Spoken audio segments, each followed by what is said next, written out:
बिस्मिल्लाहिर्रहमानिर्रहीम। My name is सजावल खान और आप देख रहे हैं खान एकेडमी ऑफ बायोलॉजी।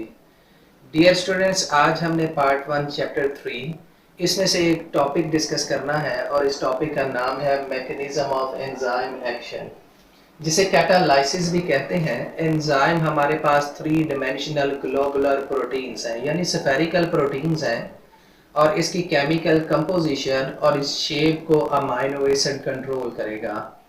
चूँकि हम सब जानते हैं कि प्रोटीन अमाइनो एसिड से मिलकर बनती है और यही प्रोटीन एंजाइम है, तो हम ये कह सकते हैं एंजाइम की कंपोजिशन और इसकी शेप को अमाइनो एसिड कंट्रोल करते हैं।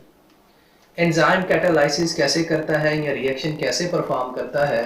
एंजाइम सबस्ट्रेट को अपने साथ अटैच करता है और अटैच करने के बाद एंजाइम सबस्ट्रेट कम्प्लेक्स बनाएगा, और ये एंजाइम सबस्ट्रेट कम्प्लेक्स क्योंकि ज़्यादा स्टेबल नहीं होता, ये फ़ौरन से टूट जाएगा, डिसोसिएट हो जाएगा, और टूटने के बाद सबस्ट्रेट से प्रोडक्ट बना देगा और enzyme as it is reaction के एंड पे रिलीज हो जाएगा। यहाँ पर हमने कुछ सिंबॉलिक एलिमेंट इस्तेमाल किए हैं, जिसमें से ई एंजाइम के लिए हम लिखेंगे, एस सबस्ट्रेट के लिए, E ACE enzyme substrate complex के लिए, और पी प्रोडक्ट के लिए हम लिखेंगे, और ई हमने जैसे पहले ही डिस्कस किया है ये एंजाइम के लिए हम लिखते हैं।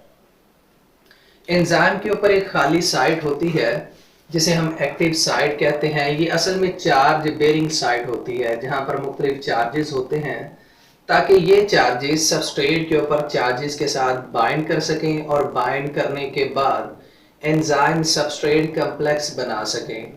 तो हम कहते हैं हमारे पास active site charge bearing site है। डियर स्टूडेंट्स, ये हमारे पास एंजाइम का स्ट्रक्चर है।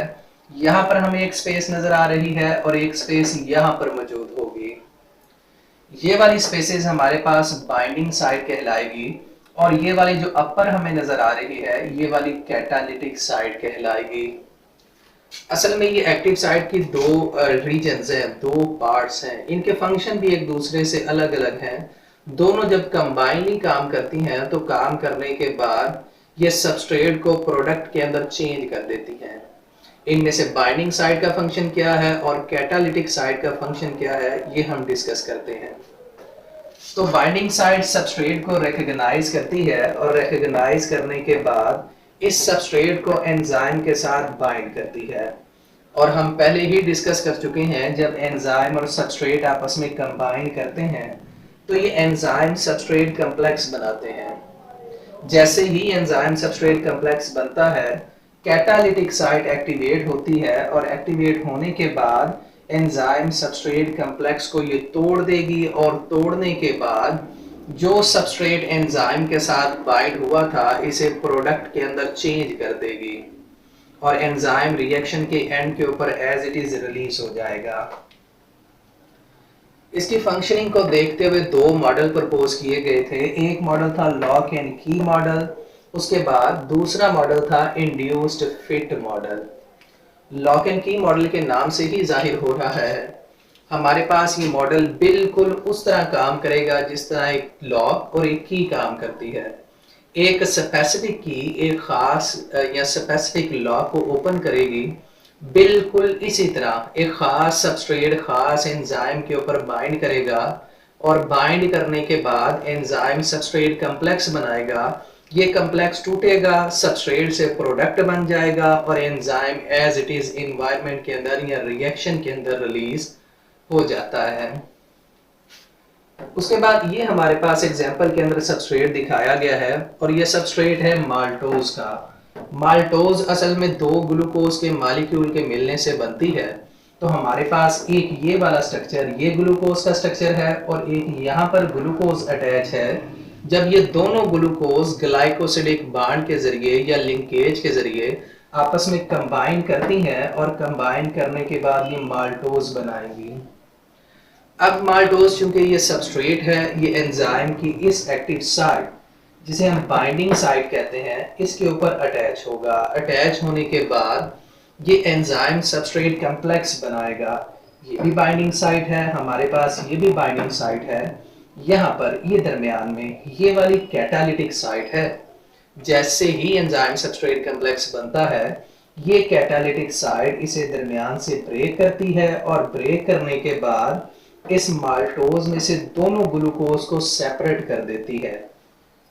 तो हमारे पास एंजाइम ने काम किया, काम करने के बाद सबस्ट्रेट को पकड़ा, पकड़ने के बाद इस सबस्ट्रेट को तोड़ दिया यानी प्रोडक्ट बना दिए। तो माल्टोज के जो एंजाइम की मदद से प्रोडक्ट बने हैं हमारे पास, ये ग्लूकोज के दो मॉलिक्यूल्स होंगे। यहाँ पर आपने याद रखना है कि जो प्रोडक्ट बन रहे हैं इनकी नेचर के ऊपर, इनकी प्रॉपर्टी के ऊपर एंजाइम कोई भी इफेक्ट नहीं रखेगा। ये रिएक्शन में as it is just release होगा और इसका काम रिएक्शन रेट को इंक्रीज करना या एक्सेलरेट करना होता है। उसके बाद नेक्स्ट है हमारे पास induced fit model. Induced fit model कहता है एक्टिव साइट हमारे पास फ्लेक्सिबल स्ट्रक्चर होता है, ये बिल्कुल उस शेप के अंदर आ जाता है जैसी शेप सबस्ट्रेट की होती है। और इस मॉडल को प्रपोज किया था डैनियल कॉशलैंड ने। इसे भी हम डायग्राम की मदद से समझने की कोशिश करते हैं। ये हमारे पास सबस्ट्रेट है, ग्लूकोज का मॉलिक्यूल, और यहाँ पर हमारे पास ये एंजाइम है सारा, और ये एंजाइम की एक्टिव साइट है। डियर स्टूडेंट्स, हम देख सकते हैं एक्टिव साइट जो कि सेफेरिकल स्ट्रक्चर है, और ये हमारे पास जो ग्लूकोज का मॉलिक्यूल है इसकी शेप और टाइप की है। तो जैसे ही ये सबस्ट्रेट इसके ऊपर बाइंड होगा तो ये एक्टिव साइट क्या करेगी, अपनी शेप को चेंज कर लेगी और बिल्कुल उस शेप के अंदर आ जाएगी जिस शेप का हमारे पास ग्लूकोज का मॉलिक्यूल है।